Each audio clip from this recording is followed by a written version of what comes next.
दोस्तों आखिर डॉक्टर खराब दिमाग निकालकर दूसरे इंसान का दिमाग कैसे डालते हैं? डॉक्टर्स दिमाग का ऑपरेशन कैसे करते हैं? दोस्तों न्यूरोसर्जन दिमाग की हड्डी में कट लगाकर आखिर हमारे दिमाग के अंदर बढ़कर हमारे दिमाग का ऑपरेशन कैसे करता है? दोस्तों आज आप इस वीडियो को शुरू से लेकर आखिर तक देखना, क्योंकि आज हम दिमाग के ऊपर फुल डिटेल जानने वाले हैं। वो जानकारी देने वाले हैं जो जानकारी आप सालों भर स्कूल में पढ़ने के बाद भी स्कूल से इकट्ठा नहीं कर पाएंगे। दोस्तों सबसे पहले मैं आपको बता दूंगा दिमाग के बारे में कुछ बहुत ही जरूरी जानकारी जो हर आम व्यक्ति को भी पता होनी चाहिए। ब्रेन हैमरेज के बारे में तो हर कोई जानता है। ब्रेन हैमरेज क्या होता है? अगर आप नहीं जानते तो मैं शॉर्ट में बता देता हूँ। ब्रेन हैमरेज एक ऐसी कंडीशन है जिसमें ब्रेन के अंदर मौजूद कोई ब्लड वेसल फट जाती है, जिसकी वजह से ब्रेन में ब्लीडिंग होने लगती है। ब्लीडिंग या तो ब्रेन टिश्यूज में होती है या फिर ब्रेन को प्रोटेक्ट करने वाली कवरिंग में होती है। ब्रेन की कवरिंग को मेनिंजिस कहते हैं और इन कवरिंग में 3 लेयर्स होती है। इन तीनों लेयर्स में ये जो मिडल लेयर्स होती है इसे आर्कनॉइड कहते हैं। ये लेयर हाईली वेस्कुलर होती है, यानी इस लेयर में बहुत ज्यादा मात्रा में ब्लड वेसल्स ट्रेवल कर रही होती है। इसकी वजह से कभी कभी इस लेयर्स में मौजूद ब्लड वेसल्स फट जाती है, जिसकी वजह से ब्लड लीक होकर इस लेयर में इकट्ठा होना शुरू हो जाता है। ब्लीडिंग ब्रेन टिश्यूज में हो या फिर आर्कनॉइड में, दोनों ही तरह की ब्लीडिंग ब्रेन को नुकसान पहुंचाती है। अगर ब्लीडिंग ब्रेन टिश्यूज में हो जाए तो इस केस में ब्रेन के सेल्स ऑक्सीजन न मिलने की वजह से मरना शुरू हो जाते हैं। और अगर ब्लीडिंग ब्रेन की कवरिंग में हो तो स्ट्रेस में ब्रेन की कवरिंग पलट भर जाने की वजह से स्वेल होने लगती है, जिसकी वजह से अंदर मौजूद ब्रेन की सेल्स पर दबाव पड़ता है। इस दबाव की वजह से इस रीजन से ब्रेन की सेल्स मरने लगती है। ब्रेन में ब्लीडिंग होने की बहुत सारी वजह हो सकती है, जैसे कि सर पर कोई गहरी चोट लग जाना, हाई ब्लड प्रेशर की वजह से ब्रेन की रक्त फट जाना, ब्रेन में ट्यूमर का मौजूद होना या फिर मरीज को कोई ब्लीडिंग डिसऑर्डर होना वगैरह वगैरह। अगर ब्रेन हेमरेज की सिम्टम्स की बात की जाए तो जैसे ही किसी शख्स को ब्रेन हेमरेज होता है तो उसके सर में बहुत तेज दर्द होने लगता है। इसके अलावा मरीज देखने और बोलने में मुश्किल महसूस करने लगता है और साथ साथ जिस्म की ताकत खत्म होने लगती है। अगर ये सारे सिम्टम्स किसी शख्स में शो हो रहे हो तो उसे फौरन डॉक्टर्स के पास ले जाना चाहिए, क्योंकि अगर ब्रेन हेमरेज के ट्रीटमेंट में जरा सी भी देरी हो जाए तो पेशेंट की डेथ हो सकती है। ब्रेन हेमरेज को ट्रीटमेंट करने के लिए सबसे पहले जानना यह जरूरी है कि ब्लीडिंग ब्रेन के कौन से हिस्से में हुई है और इससे ब्रेन का कौन सा हिस्सा डैमेज हुआ है। ये सब चेक करने के लिए डॉक्टर सीटी स्कैन या फिर MRI करते हैं, और जब डॉक्टर्स देख लेते हैं कि ब्लीडिंग किस हिस्से में है और कितनी है तो इसके बाद ट्रीटमेंट शुरू कर दी जाती है। तो ज्यादातर केसेस में ब्लीडिंग को निकालने के लिए सर्जरी परफॉर्म की जाती है, जिसमें पेशेंट के स्कल में सुराख कट करके ब्लड क्लॉट को ड्रोन कर लिया जाता है। ट्रीटमेंट के बाद अगर मरीज में कोई फिजिकल एबनॉर्मैलिटीज देखी जाती है, जैसे कि चलने फिरने और बोलने में मुश्किल हो, तो इसे दूर करने के लिए फिजिकल और स्पीच थेरेपी की जाती है, जिससे कि जल्द ही मरीज सेहत पा लेता है और रोजमर्रा की अपनी एक्टिविटीज सही तरीके से करने लगता है। दोस्तों जानते हैं ब्रेन ट्यूमर के बारे में। दोस्तों ब्रेन ट्यूमर एक ऐसी कंडीशन होती है जिसमें हमारे ब्रेन के किसी खास हिस्से के सेल्स एबनॉर्मैलिटी ग्रो करके एक एक्स्ट्रा हिस्सा बना देते हैं।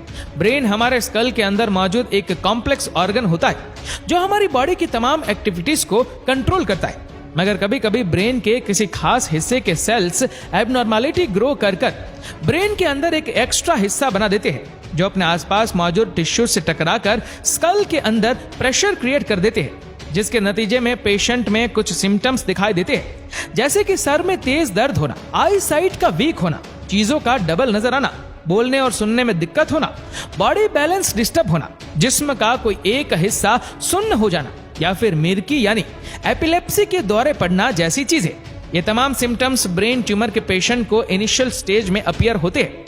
ट्यूमर या कैंसर सेल्स में मौजूद DNA म्यूटेशन की वजह से होता है, जिसकी बहुत सारी कॉजेस हो सकती है, जैसे कि बहुत से लोग स्ट्रॉन्ग रेडिएशन वाले एरिया में काम करते हैं, जहां पर एक्सरे और अल्ट्रावायलेट रेडिएशन उनकी बॉडी को बहुत ज्यादा हीट कर रही होती है, जिसकी वजह से ये रेडिएशन DNA में म्यूटेशन क्रॉस करती है और इस म्यूटेशन के नतीजे में फिर सेल्स एबनॉर्मैलिटी ग्रो करने लगते हैं। इसके अलावा बहुत से लोगों में किसी जेनेटिकल डिफेक्ट की वजह से भी कैंसर या ट्यूमर होने के चांस रहते हैं और ये कंडीशन फैमिली में रन करती है। इसके अलावा कोई वायरल या फिर बैक्टीरियल इन्फेक्शन या फिर कोई स्ट्रॉन्ग केमिकल्स भी ट्यूमर क्रॉस कर सकते हैं। वैसे तो ब्रेन ट्यूमर मेल्स और फीमेल्स दोनों में होता है, मगर ये ज्यादातर मेल्स में देखी गई है। इसकी बड़ी वजह यह है कि मेल्स ज्यादातर घर से बाहर निकलकर काम करते हैं, जहां पर रेडिएशन और केमिकल्स ज्यादा होता है। ब्रेन ट्यूमर को जल्द से जल्द डायग्नोस करके ट्रीटमेंट करना चाहिए, क्योंकि अगर ऐसा ना किया जाए तो ब्रेन ट्यूमर की मौजूदगी की वजह से ब्रेन में बाकी सेल्स पर प्रेशर पड़ता रहता है, जिसकी वजह से बाकी सेल्स भी डेड होना शुरू हो जाते हैं और इस तरह भी पेशेंट की डेथ हो सकती है। ब्रेन ट्यूमर को ट्रीट करने के लिए सर्जिकल प्रोसेस परफॉर्म की जाती है, जिसे क्रेनियोटॉमी कहा जाता है। क्रेनियोटॉमी में पेशेंट के सर की चील को काट कर स्कल को ओपन करते हैं और फिर सर्जिकल इंस्ट्रूमेंट की मदद से ट्यूमर को काट कर बाहर निकाल लिया जाता है। सर्जरी के बाद रेडियोथेरेपी और कीमोथेरेपी का भी सहारा लिया जाता है, जिससे कि ट्यूमर के बाकी बचे सेल्स भी खत्म हो जाते हैं और दोबारा ट्यूमर होने के चांसेस बिल्कुल खत्म हो जाते हैं। दोस्तों, अब चलिए जानते हैं और देखते हैं कि दिमाग का ऑपरेशन कैसे होता है। दोस्तों, हमारा दिमाग हमारी पूरी बॉडी की सबसे अहम हिस्सों में से एक हिस्सा है। दोस्तों, हमारा दिमाग कई सारे प्रोटेक्टिव लेयर्स के पीछे रहता है। अगर कहीं ये दूसरे अंगों की तरह होता तो इस पर चोट लगने का खतरा भी उतना ही ज्यादा होता।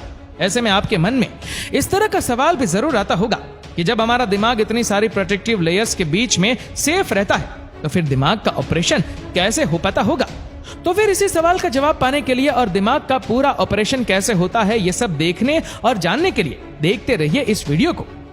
दोस्तों, हमारे शरीर की बनावट में सबसे ज्यादा सुरक्षा हमारे ब्रेन यानी दिमाग को ही दी गई है, यानी कि इससे कई सारे लेयर्स के नीचे बहुत ही सावधानी से रखा गया है। इन प्रोटेक्टिव लेयर्स में सबसे पहले आता है स्कल, जिसे हम आम भाषा में खोपड़ी कहते हैं।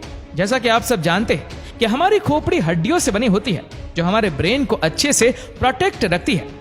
आप समझिए, इन सब के बीच हमारा दिमाग पूरी तरह सेफ रहता है। लेकिन इसके बाद भी brain tumour, head injury, brain stroke या ब्लड प्रेशर जैसी कोई भी प्रॉब्लम आती है, तो इसके ट्रीटमेंट के लिए हमारे ब्रेन तक पहुंचना काफी मुश्किल हो जाता है और तब डॉक्टर्स दिमाग का ऑपरेशन करने के लिए मजबूर हो जाते हैं, जिसे क्रेनियोटॉमी सर्जरी कहा जाता है। क्रेनियोटॉमी वो सर्जिकल प्रोसेस है जिसके दौरान न्यूरोसर्जन दिमाग तक पहुंचने के लिए खोपड़ी से हड्डी वाला हिस्सा पहले तो निकाल देते हैं और फिर सर्जरी के बाद उसे वापस अपनी जगह पर जोड़ भी देते हैं। दोस्तों, न्यूरोसर्जन हड्डी में कट लगाने के बाद बोन फ्लैप को रिमूव कर देते हैं। दोस्तों, हमने आपको पहले ही दिमाग के ऊपर 3 लेयर्स होते हैं, इनके बारे में बताया था। इन्हें हटाए बिना दिमाग तक पहुंचना डॉक्टर्स के लिए काफी मुश्किल काम होता है। इसके बाद डॉक्टर्स इंस्ट्रूमेंट की मदद से दिमाग में मौजूद ट्यूमर को हटा देते हैं या कोई दूसरी परेशानी हो उसे तुरंत ठीक कर देते हैं।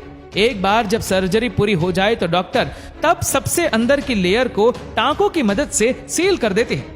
उसके ऊपर मौजूद बोन फ्लैप को मेटल शीट और स्क्रू की मदद से वापस अपनी जगह पर सेट कर दिया जाता है।